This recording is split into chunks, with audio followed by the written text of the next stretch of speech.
Mayong hapon mga kaigsunan, quick message lang ta karon. Nasa akong kasing-kasing mo share nimo karon og kining reminders. Kabalo ko nga matag-usan nato na atay mga reason nga nung nabisita.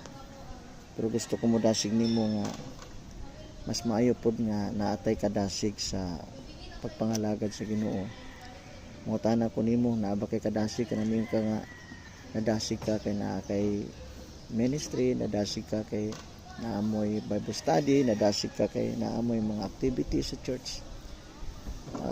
Ma-appreciate kayo na sa Ginoo makaigsunan. Pero kanang may ka nga busy ko, sunod na lang pastor o sunod na lang ka musimba kay sagara ang kabisi laba, sagara nasa balay, nasa panlaba, busy sa busy sa trabaho, negosyo.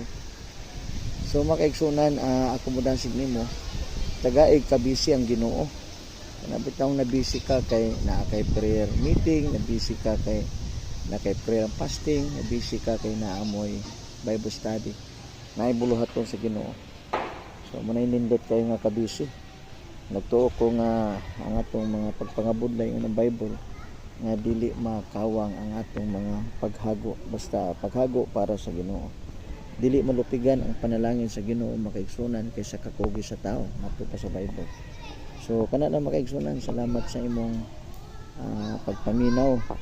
Dalaygon kayo ang Ginoo sa atong kinabuhi. Bye-bye po.